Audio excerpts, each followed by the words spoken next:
In this video, we're going to show you how to import, create and edit vectors that will allow you to produce the name plaque that you can see on the screen. This is a two-piece assembly that needs to slot together, and we'll focus on some of the tools in the software that allow us to make vectors that will do that. We're also going to look at organising vectors onto layers that will help us later on in the process when we come to do the actual toolpathing in another video. Let's just minimize the image here, take a look at the set of vectors that we're going to create. Now the text for this was actually pre-created and we're going to import it here in order to save time. However, it was done in the software using a combination of the text tool, node editing, rotate, transform and distort. However, as you'll probably want to do that for your own name and with your own style, we'll leave you to create those sets of vectors yourself. Here we'll just run through the techniques that allow us to produce the part that you saw. Let's begin by starting a new copy of the software. We'll begin by clicking on the icon to create a new file, and for this particular job we're going to set up a work area which is 12 inches by 8 inches and has a material thickness of 0.625 or 5/8 of an inch. We'll work with the datum position in the lower left hand corner and go ahead and hit OK. So let's load our pre-created vectors. I'm going to click on the icon to import vectors from a file. Then from the project folder we're going to select the file name_text.eps and hit open. If I just click to deselect that, you can see the vectors that we're going to work with for this example. Now I'm going to reselect those by going from the bottom right up to the left and making sure that I at least partially cover everything that I want to choose. With those selected, I'm going to resize them, so we'll come over, click on Set Selected Object Size, make sure Link XY is checked and set the width of these to be 10 inches, hit Apply and Close. Then I'm going to click again on my selection to go into the transform mode, and I'm going to click over the middle here, hold the Shift key down on the keyboard, which will mean I can vertically drag those up towards the top of our work area. Let's deselect that by clicking in the white space and then come over and click on the icon to draw a rectangle. I'm going to set up a rectangle which has radiused external corners with 1/2 inch radiuses, a width of 11 inches and a height of 2 inches, and we'll hit Create and Close, and we can see that's been created down in the bottom left corner here. I'm going to center that in the job. I'm going to come up and click on the icon here and then click on Align to Material in the center and close, and again I'm going to click on that vector again to go into the transform mode, then go over the middle, hold the Shift key, click the mouse down and drag that into the bottom part of our work area. We'll just position those two sets of vectors again. We'll do the same with the top here, so we've got a bit of space around the side and also a bit of space in between them. Now let's come back to the rectangle tool, and this time what I'm going to do is sketch the rectangles that'll be the tabs that will hold the text in place when it slots into the base. So I'm going to just drag a small rectangle there, going to edit the width of this rectangle to be 0.5 inches and the height to be 0.375 or 3/8 of an inch, hit Apply and Close, and now what I want to do is snap that to the midpoint of the M here. So if I just zoom in there using the mouse wheel, I'm going to click on this rectangle again to go into transform mode, and what I want to do is snap to the midpoint of this line here. You can see as I move the cursor over there it changes, and you want to make sure you're over the line and not over one of the external handles as we've got here, which are used to stretch and rotate the part. So I come up, wait for the cursor to change to show me I'm on the midpoint there, click to snap to that, and then drag this up until it shows me the midpoint for the bottom part of the M there, and I know that's going to snap into place when I let go.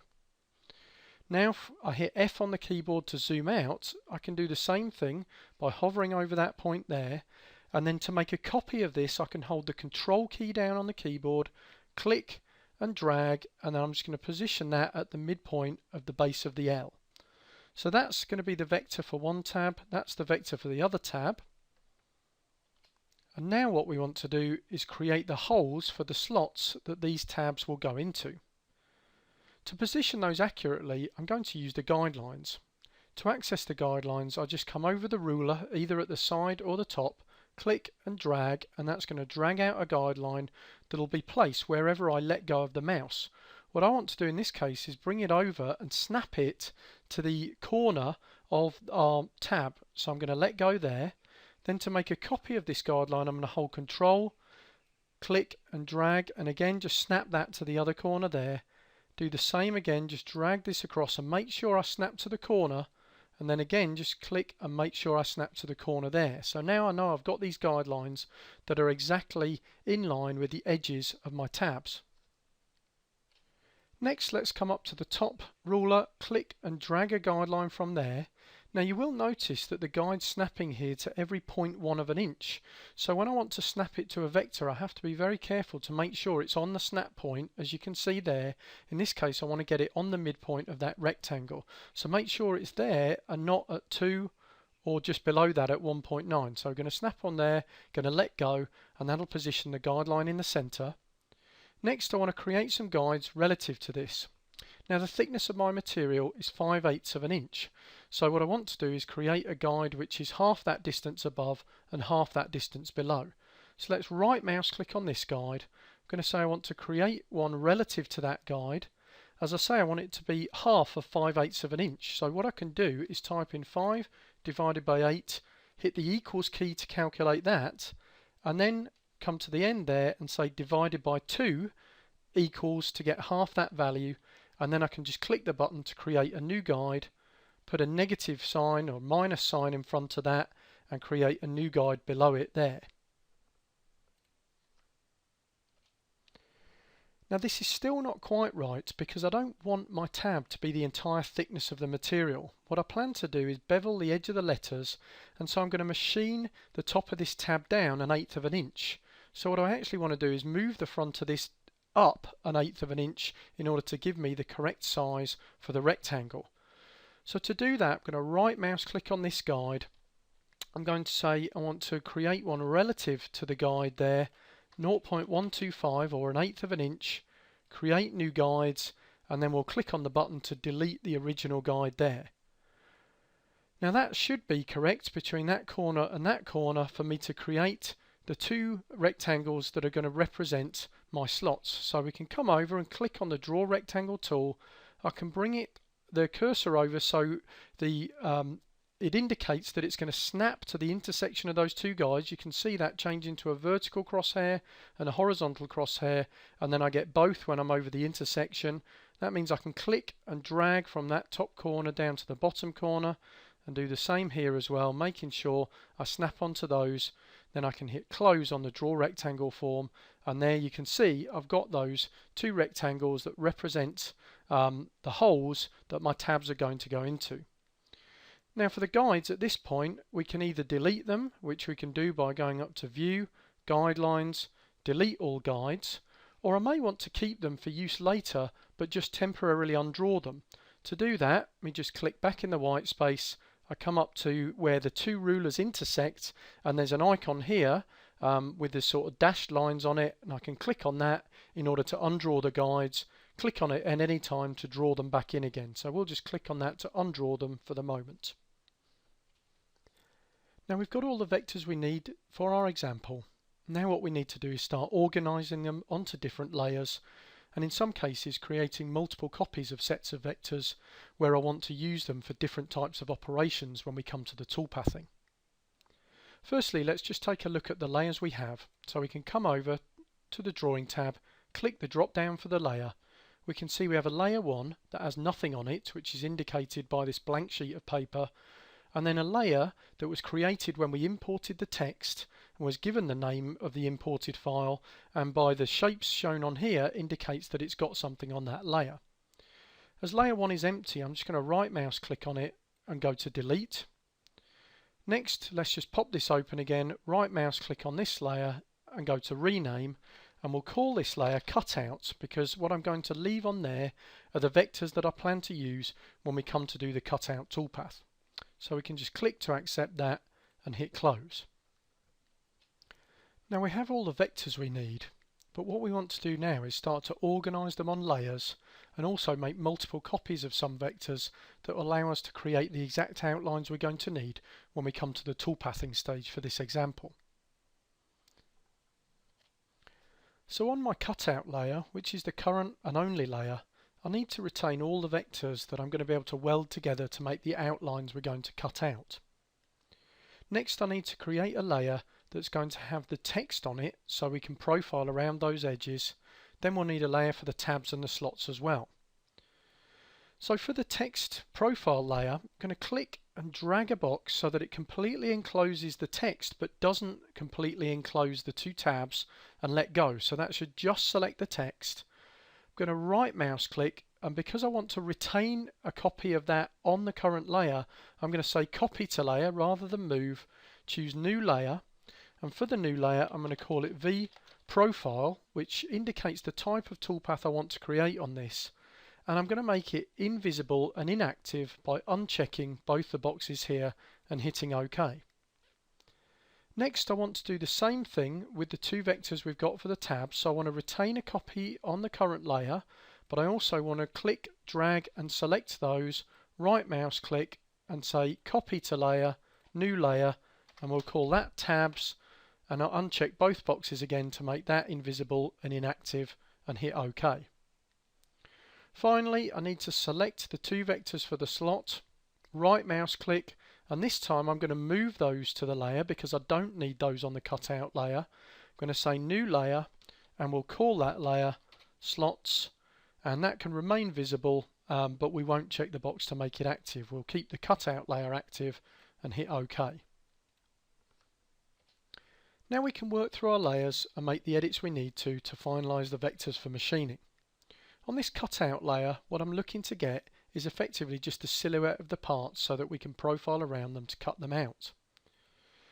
So I'm going to come up to the top here, click and drag, completely select all the text and the tabs, and use the weld command in order to blend these together. If I come over and click on the weld function under Edit Objects, you'll see that we do have one slight problem if I don't allow for it, and that's the fact that the middle of the O has disappeared, and that will happen with any letters like an A or an R where you've got an internal island. There are two ways around this. If we hit Ctrl Z on the keyboard to undo that, or we could also use the undo icon up in the top left here. What we want to do is either deselect the middle of the O when we do the weld command, or another approach to this, if I just click to deselect everything, is to first take the objects that have an island in the middle and group them together. So with those two vectors selected, we can come over, click on the icon to group selected objects. Now we'll click and drag to select all of those things. They highlight a little differently because of the group, but now when we use the weld command, the software will respect that inner island and it will keep it for us. Next on this layer, I have to allow for the fact that we're going to be cutting this shape out and expect the tab here to go into our slot. Now the problem I'm going to have is as we machine around this, it's going to leave a radius in this corner because of the radius of the tool. That means when we try and slot that into here, that it's not going to fit. And we'll end up with the same problem on these slots. As we cut inside of these, we'll end up with a radius that would also not allow our tabs to fit. What we need to do is add in a special kind of fillet that will make sure that we overcut those corners in a way so that we can ensure that these parts can slot together. To add these special features in, I need to know what size tool I plan to use so it's appropriate for it to be cut out when we come to machining it. In this case, I know I plan to cut this out with a 3/16 inch end mill, so we'll account for that when we add these fillets now. Let's come over and click on the icon to create fillets. In this case, we're going to add what we call Tbone Phillips onto here. And as I said before, what I want to do is account for the tool radius. Now I know the diameter of my tool is going to be 3 divided by 16 or 3/16. So if I hit the equal sign, I can calculate the decimal for that. But in this case, I want the radius, not the diameter. So what I'm going to do is come to the right hand side of that, click for the cursor, and put divided by 2, and then hit the equals key on the keyboard again in order to calculate this value. Now at this stage I've got this decimal here, and it may be that I want to just round that up in order to make sure I've got the space. So we're just a little bit below 0.1 of an inch here, so I should be able to click and edit this and just put in 0.1 for my T-bone fillet radius. Next, what I want to do is come into the drawing and click where I want to add these fillets. So I'm going to come to the side part of my tab here and click to add a fillet at the top. Come on this part, click and add it. Do the same over on the right here. And then I'm going to come down to where my slots are and I'm going to add these onto the sides of my slots. So we'll just click in the top and bottom parts of each side on both the left hand side and the right hand side of each of these slot vectors. When I'm happy with that, I can hit close, and now you can see when we come in with the tool, as long as this is big enough, the tool is going to be able to get in here, cut around there. Also, it's going to overcut these corners here, and what that's going to give us is a joint that will slot together, assuming we had a little bit of an allowance to the toolpath, but should also be invisible because these will be hidden inside of this, and these will be hidden underneath the side parts of the M and the L. So that's finished the vectors off for me on the cutout layer and also on the slots layer as well. Now what I'm going to do is come up, click on the layer manager, I'm going to undraw the slots, undraw the cutout, and I'm going to switch on the V profile layer, and I'm going to click on that to make sure it becomes the current layer. Let's go ahead and hit close. Now what I want to do here is just create a set of vectors that I'm going to profile with a V-shaped cutter in order to give me the effect that some letters are standing in front of others. So what I really want to do is just trim out some of the overlapping pieces. To do this, I'm going to use the icon here, the interactive vector trim, or the scissors. I'm going to click on that, and all I need to do is look at the overlapping areas and decide which letter I want to appear to be in front of the other. So in this case, I want the O to be in front of the M, or at least appear to be, so I'm going to trim out this part of the M. So I just put the scissors over it, wait until they open, and click. Then I'm going to come to the O and the L, and here I'm going to trim off the bit of the O to make the L look like it's in front. Next, I'm going to trim off this bit of the L here, and finally I'm going to trim off this bit of the L here. So now it just gives me the visual effect that the Y is in the foreground and all the other letters kind of cascade backwards from there. You could easily mix and match that so that the letters appear to be in front, behind, whatever you would like it to look like. So let's go ahead and hit close at this point. So that's the vectors for the V profile layer. Next, what I'm going to do is just come down and I'm going to switch on the tabs layer. Now I want the tabs layer to be current, so I'm just going to click on that as well to select it and hit close. And now what I want to do is make edits to these so that when I come in and pocket them out, I'm not going to leave a small piece of material in the corner here. So in effect, what I want to do is create an overlapping shape so that it's larger than this tab we've got now, so we can pocket that and make sure it clears out the corners for when we come back in and do the profile cutout. So to do this, I'm going to select the first vector here. I'm going to come over and click on the icon to set selected object size. And what I want to do is independently resize this about the center and then also stretch it downwards. So first what I want to do is unlink the XY because I don't want it to scale both the X and the Y at the same time. And then first let's adjust the width. So with that unchecked, I'm going to put the anchor in the center, and to create the overlap I'm going to set the width to be 0.75 and hit apply, and that's just stretched that out around the middle of the vector. I'm going to come over and click on this one, and with the same selection I'm going to put in 0.75 here and do the same operation. Next, what I want to do is just increase the size of the vector, but only downwards. I don't want it to overlap into the letters. So I'm going to choose the top left corner as my anchor point. I'm going to make sure link XY is still unchecked and put in a height of 0.5, and because my anchor is in the top left, that should just force that size to increase downwards. So I'm going to hit apply there, select this vector, do the same thing, top left anchor point, link XY unchecked, height 0.5, apply and close. And that completes all the vector drawing and editing we need for this example. Let's just come over and switch on all the layers. So I'm going to use the drop down there, click on the light bulbs to switch on all the layers, and then we can save this file. So I'm going to come up to File, Save As, and in the project folder we'll call this file nameplaque underscore vector and hit save.